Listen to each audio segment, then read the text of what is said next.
Junior homeo বন্ধুরা, তোমাদের এখন যে কেসটি দেখাচ্ছি এটি আমাদের বিধুভূষণ বাবু। উনি শান্তিপুরে থাকেন, সজ্জন ব্যক্তি। উনি স্কুলের শিক্ষক ছিলেন, একটা সময় রাজনীতির সাথেও যুক্ত ছিলেন, কিন্তু অত্যন্ত সৎ মানুষ।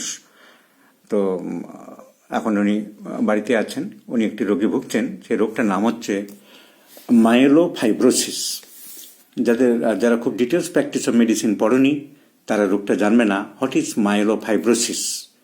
মায়োলোফাইব্রোসিস একটা বোন ম্যারো, আমাদের বোন ম্যারোতে যে ব্লাড প্রোডাকশন হয়, সেই বোন ম্যারো ডিস্টার্বড হয়, স্ক্যারিং হয়।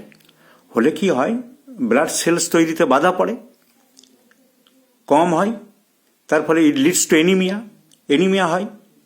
So it is kind of C of bone marrow. Bone ম্যারোটা খারাপের দিকে চলে গেছে। তো এই ওনার ছেলে, ওনার নাম হচ্ছে সঞ্জীবন বাবু। He is also very qualified man. উনি একটা ইতিহাসের অধ্যাপক বর্ধমান কলেজে না, ওর কলেজের ইতিহাসের অধ্যাপক। উনি ওনার বাবাকে আমার খবর পেয়ে নিয়ে এসেছেন, আমাদের একজন জুনিয়র হোমিওপ্যাথিক চিকিৎসক শান্তিপুর থেকে পাঠিয়েছেন। তাহলে ওনার এই বোনম্যারোটা যদি স্ক্যারিংটা ইমপ্রুভ করা যায়, এবং সেই জন্য ওনারা মেনলি এসছেন এই এনিমিয়াটাকে কারেকশন করার জন্য। এখন মাঝে মাঝে ব্লাড দিতে হচ্ছে। এই মুহূর্তে আছে হিমোগ্লোবিন 9.2, হিমোগ্লোবিন 22 জানুয়ারি 9.2 পাওয়া গেছে। তাহলে আমাদের হোমিওপ্যাথি চিকিৎসা করতে গেলে আমাদের কেস টেকিং করতে হবে গুছিয়ে। আমি 1 ঘন্টার উপরে গুছিয়ে কেস টেকিং করলাম। এনার প্রেজেন্ট সিমটমসের মধ্যে আছে মাইলোফাইব্রোসিসের সাথে সাথে ইনসমনিয়া। ওনার ঘুম হচ্ছে না প্রায় 12 বছর ধরে, আর তার সাথে সুগার আছে, ডায়াবেটিস মেলিটাস। এই ইনসমনিয়া এবং ডায়াবেটিস মেলিটাসে উনি বহুদিন ধরে বহু অ্যালোপ্যাথি ওষুধ খেয়েছেন, এবং নানান রকম ওষুধ খাওয়ার এইগুলো সাইড এফেক্টে এইগুলো দাঁড়ায়। এগুলো অবধারিতভাবে আমরা দেখেছি। এই অটিজম যেমন ডেভেলপ করছে, বিভিন্ন রকম মোটা হওয়ার ওষুধ খেয়ে, হরমোনাল ওষুধ খেয়ে অনেকের আমি দেখেছি ক্যান্সার পর্যন্ত হয়েছে। তো এটা একটা মাথায় রাখতে হবে যে medicinal side effects is a very dangerous thing. তো আমি টেস্টিং করে কি পেলাম, এনার past history malaria, suppression of skin disease, বংশে অ্যাজমা আছে, সো সাইকোসিস in the background, desire for sweets, মিষ্টি উনি খুব পছন্দ করেন, গরম বেশি, ওনার একটা chronic constipation, stool hard and irregular, not passing regularly. আর উনি মেন্টাল সিমটমসের মধ্যে খুব একটা কিছু তেমন নেই, ওনার ভয়টাই নেই। মেমোরি একটু বয়স্ক যেমন উইক হয় তেমনি আছে, সাপ্রেসিভ আছে, ফিয়ারলেসনেস, কোনো ভয় নেই, কিন্তু রিলিজিয়াস। উনি একটু আগে ধর্মকর্ম যা থাকে, প্রত্যেক ধর্মের মানুষ থাকে, উনি একটু রিলিজিয়াস আছেন। আর আমি সিমটম আমার ওষুধের জন্য জিজ্ঞাসা করে ওনার ছেলে অধ্যাপক, ওনার কাছ থেকে আমি জানলাম he is not tidy, not first clean, ছড়িয়ে ছিটিয়ে রাখে, উনি অত গুছানো রাখে না। কেন জিজ্ঞাসা করলাম, আমি ব্রিমস্টোন ওষুধটা ভাবছিলাম। কেন না, suppression of skin disease. Suppression of skin disease কেমন ছিল? খুব মারাত্মক ছিল। বিধুভূষণ বাবু, আপনার যে চর্মরোগ হয়েছিল, আপনার তো পারমিশন নিয়ে আমি ডাক্তারদের শেখানোর জন্য ভিডিওটা করছি। তো যে চর্মরোগটা হয়েছিল সেটা কতদিন আগে?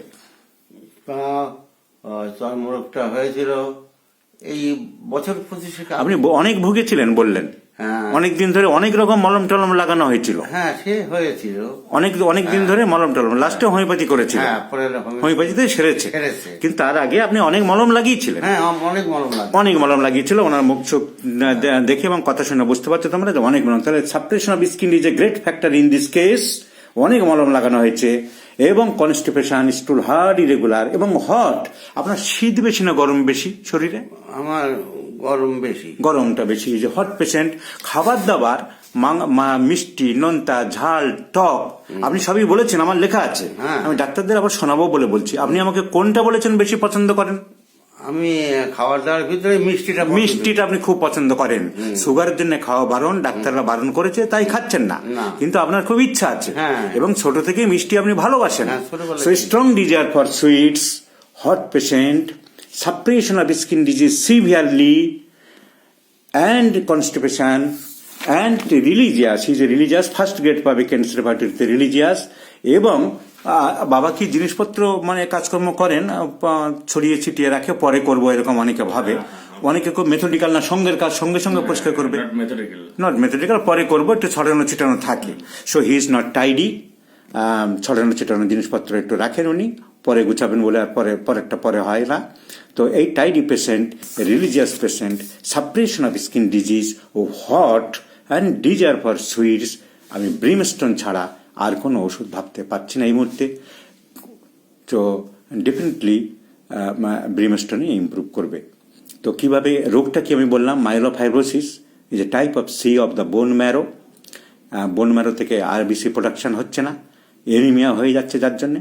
কিন্তু আমাদের এনিমিয়ার তো চিকিৎসা হয় না, আমাদের রেক্টিফিকেশন করতে হবে petit the patient not the disease. Bidhubhushan বাবুকে চিকিৎসা করতে হবে, ওনার রেক্টিফিকেশন করতে হবে, ওনার সিস্টেমকে ঠিক করতে হবে। এখানকার মাটিতে যেমন কমলা লেবু লাগালে সে লেবু মিষ্টি হবে না, সয়েল ঠিক করতে হবে। সো আমাদের হোমিওপ্যাথিতে সয়েল ঠিক করার চিকিৎসা করতে হবে। এবং তার সাথে এই সিমটম নিয়ে ব্রিমস্টোন ওষুধটা সালফার আমি প্রেসক্রিপশন করতে চাইছি। বিধুভূষণ বাবু, সঞ্জীবন বাবু, আপনাদের পারমিশন নিয়ে আমি ডাক্তারদের শেখানোর জন্য ভিডিওটা করলাম। আপনাদের সহযোগিতা করার জন্য ধন্যবাদ জানাই। হ্যাঁ, ঠিক আছে। আপনাদের ধন্যবাদ জানাই।